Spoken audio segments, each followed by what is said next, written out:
নমস্কার বন্ধুরা, গোপালের হেসেলে আপনাদের সবাইকে স্বাগত। প্রত্যেক দিন একঘেয়ে সবজি খেতে অনেক সময় ভালো লাগে না। সেদিন কিন্তু আমার আজকের এই রেসিপিটা আপনাদের খুব কাজে লাগবে। সামান্য কিছু ঘরোয়া উপকরণ দিয়ে চটজলদি তৈরি হয়ে যাবে। আর এই রান্নাটা করলে কিন্তু সবাই ভাত একটু বেশিই খাবে, এটা খেতে এতটাই ভালো হয়। তাই চলুন আর একটু সময় নষ্ট না করে রান্নাটা করে ফেলি। আজকে চটজলদি অত্যন্ত সুস্বাদু একটি নিরামিষ রান্না করব। তার জন্য আমি একটা বাটির মধ্যে মটর ডাল ভিজিয়ে রেখেছি। এখানে 1 কাপ পরিমাণ মটর ডাল আছে, আর এটা আমি সারা রাত জলে ভিজিয়ে রেখেছিলাম। এবার ডালটা বেটে নেব, সেজন্য মিক্সির জারটা নিয়ে নিয়েছি। এর মধ্যে এবার ডালটা ঢেলে দিচ্ছি। সমস্ত ডালটা মিক্সির জারের মধ্যে নিয়ে নিয়েছি। এবার এর মধ্যে দিয়ে দিচ্ছি 2 টুকরো আদা আর 2টো কাঁচা লঙ্কা। এবার ডালটা বেটে নেব, সেজন্য সামান্য একটু জল দিয়ে দিচ্ছি, মানে বাটার জন্য যতটুকু জলের দরকার। এবার এটা বেটে নিয়ে একটা মিহি পেস্ট তৈরি করে ফিরে আসছি। ডালটা বেটে নিয়েছি, এবার একটা বাটির মধ্যে এটা ঢেলে দিচ্ছি। সমস্ত ডাল বাটাটা বাটির মধ্যে ঢেলে দিয়েছি। এবার এর মধ্যে দিয়ে দিচ্ছি অল্প হলুদের গুঁড়ো, স্বাদ মতো নুন দিয়ে দিলাম। এবার সবকিছু খুব ভালো করে মিশিয়ে নিচ্ছি। ডালের সাথে নুন হলুদটা ভালো করে মিশিয়ে নিয়েছি। এবার তাহলে চলুন নেক্সট স্টেপের দিকে এগোনো যাক। এবার মূল রান্নাটা করার জন্য কড়াইয়ে তেল গরম করে নিয়েছি। এর মধ্যে ডালের মিক্সচারটা থেকে ছোট ছোট করে বড়া তৈরি করে নিচ্ছি। বন্ধুরা, এই রান্নাটা কিন্তু খুবই সুস্বাদু একটা রান্না, আর অনেক পুরনো দিনের একটা রান্না। নিরামিষ যেদিন রান্না হয় সেদিন তো আপনারা অনেক রকম রেসিপি নিশ্চয়ই ট্রাই করেন। আমি আমার চ্যানেলে তো সবই নিরামিষ রান্নাই দিই, তবে এই রান্নাটা কিন্তু ট্রাই করে অবশ্যই দেখুন। চটজলদি হয়ে যায় আর গরম ভাতের সাথে খেতে অসাধারণ লাগে। প্রথম ব্যাচের ডাল বড়াগুলো ভাজার জন্য বসিয়ে দিয়েছি। এগুলোকে এবার মিডিয়াম ফ্লেমে রেখে উল্টে পাল্টে লাল লাল করে ভেজে নেব। প্রথম ব্যাচের ডাল বড়াগুলো উল্টে পাল্টে লাল লাল করে ভেজে নিয়েছি।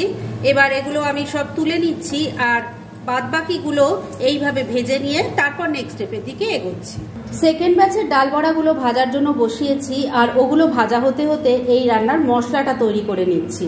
সেজন্য প্লেটের মধ্যে আমি কিছু জিনিস সাজিয়ে নিয়েছি। এখানে আছে 2 চামচ কালো সর্ষে। 2 চামচ কালো সর্ষের জায়গায় আপনারা 1 চামচ কালো সর্ষে, 1 চামচ হলুদ সর্ষে দিয়েও করতে পারেন। 1 চামচ আছে পোস্ত, 1 চামচ নিয়েছি সাদা তিল। এখানে সাদা তিল যদি আপনারা ব্যবহার করতে না চান তাহলে 2 চামচ পোস্ত দিয়ে দেবেন। রেখেছি 2টো কাঁচা লঙ্কা, ঝালটা অবশ্যই নিজেদের টেস্ট অনুযায়ী দেবেন। নিয়েছি কিছু টুকরো করা নারকোল। এবার সমস্ত কিছু মিশিয়ে নিয়ে মশলাটা আমি বেটে নেব, আর বাটার সময় সামান্য একটু নুন, সামান্য একটু হলুদ দিয়ে মশলাটা প্রথমে শুকনোই গুঁড়ো করে নেব, আর তারপর পরিমাণ মতো জল দিয়ে এটা বেটে নিয়ে তারপর ফিরে এসে নেক্সট স্টেপ দেখাচ্ছি।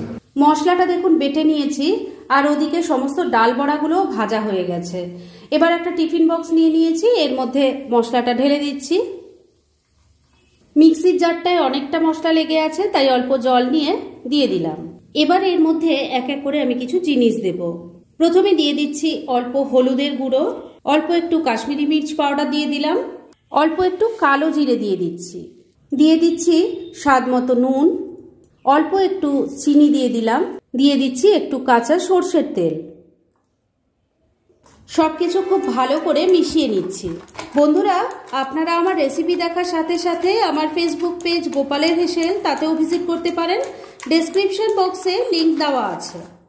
সবকিছু খুব ভালো করে মিশিয়ে নিয়েছি। এবারে এর মধ্যে দিয়ে দেব ভেজে রাখা বড়াগুলো।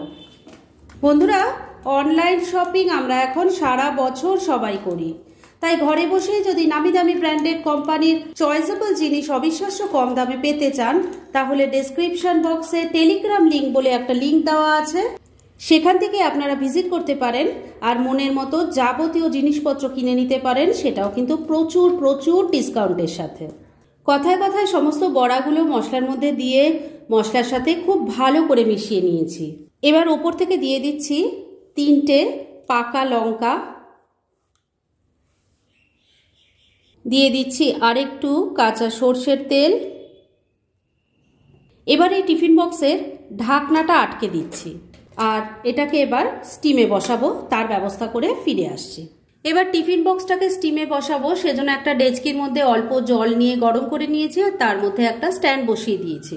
এটা আপনারা চাইলে কড়াইয়ে বা প্রেসার কুকারেও করে নিতে পারেন। এবার এই স্ট্যান্ডের ওপর টিফিন বক্সটা বসিয়ে দিলাম। এবার ফ্লেমটাকে মিডিয়ামে রেখে একটা লিড চাপা দিয়ে 8 থেকে 10 মিনিট স্টিম করে নিচ্ছি।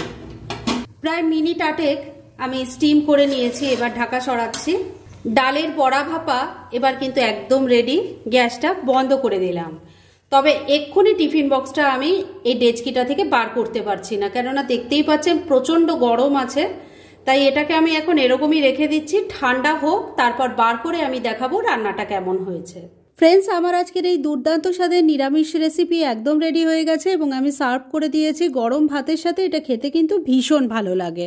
আগে যদি এভাবে না ট্রাই করে থাকেন, আমার রেসিপিটা দেখে একবার ট্রাই করতে পারেন, আশা করছি আপনাদের ভালোই লাগবে।